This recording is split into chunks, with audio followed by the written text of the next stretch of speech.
አብሽር ድራማው ይቀጥላል። እናንተ ግን ሰብስክራይብ አድርጋችሁ ታዲያ ምን እየጠበቃችሁ ነው ጋይስ? ሰብስክራይብ አድርጉ እንጂ ላይክ እና ኮሜንቱም እንዳይረሳ። አሁን ወደ ድራማው መለስ ትችላላችሁ። ይመቻችሁ። ሰኒ መቼም አይምሬ ላይ ሰርብት ሰው አይደለም አይደል?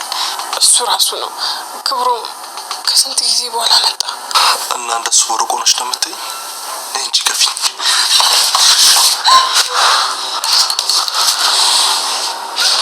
በጣም ናፍቀሽ ነበር እኮ ሰኒ። አጥፍቻለሁ ግን ይኸው ድጋሜ መጥቻለሁ። እባክሽ ለፍቅራችን ድጋሜ እድል እንስጠውና ነገሮችን እናስተካክለው። ያኔ በአጋጣሚ ቢሆን የሚፈረሰው አሁን ደግሞ ይኸው ድጋሜ አስተካክለን ድጋሜ እንዳይፈርስ አድርገን እንገነባው። ሰኒ ቆይ አልገባኝም፣ ምን እየተፈጠረ ነው? እኔ ክብሮም እባላለሁ፣ የድሮ ፍቅረኛዋ ነኝ።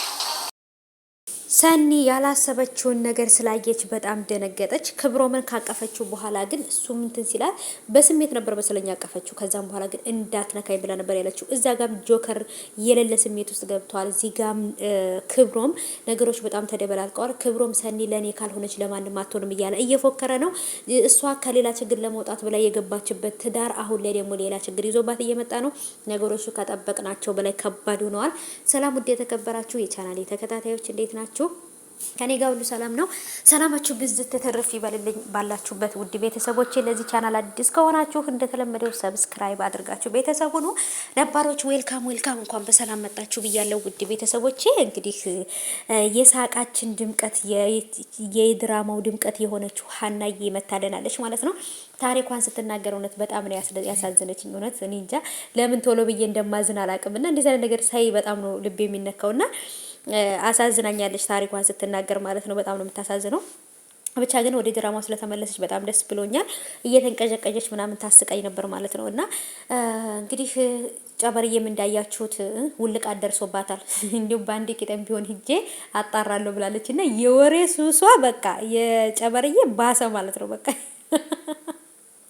የወሬ ሱሷ ሊደፋት ነው። በቃ አሁን የእግር ውልቃት ደርሶባታል። አሁንም ቂጧ ወልቋል። አሁን ደግሞ ጭንቅላቷ ነው አንገቷ ላይ ነው የሚቆረጠውና የወሬ ሱሷ በቃ ይገላታል ማለት ነው። ሰኒም እንግዲህ ማን ነው ናሁም ምህሩ ማለት ነው እያየች ያለችው ነገር ማመን አልቻለችም። ሰኒ የሆነ ችግር ውስጥ እንዳለች ይሄን ልጅ ያገባችው በሆነ ችግር ላይ ወይንም ደግሞ በሆነ ነገር ተገዳ እንደሆነ ተረድታለች ብዬ አስባለሁና ትንሽ ከባድ ችግር ውስጥ ያለች እንደሆነች በጣም ተረድታለች። ምክንያቱም ቢላዋ ይዛ ልጁን ስታስፈራራው ነበር ያየቻትና እህቴን የሆነ ነገር ያደርጋታል ብላ ተጨንቃለች። እህቷን እንግዲህ ራኬብም ታውቃላችሁ አሁን ላይ እዛም እያለች ስለሆነ ትንሽ ከባድ ችግር ውስጥ ያለችው። የቅዱሴ ማክስት ራሱ ራኬብን አልወደደቻትም፣ ቤትም እንድትቀመጥ አላደረገቻትም።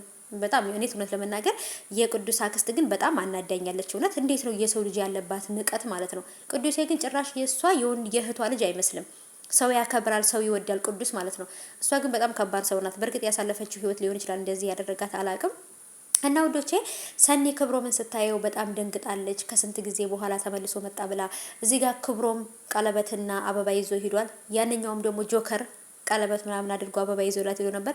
ሁለቱም ፍቅረኞቿ ወይንም ደግሞ እንግዲህ ያገባት ደግሞ እሱ ጆከር እንግዲህ አበባ ይዞ ሂዶ ተንበርክኮ ነበር የመጣው ይሄኛው ማለት ነው። እውነት ለመናገር ትንሽ ከባድ ነው።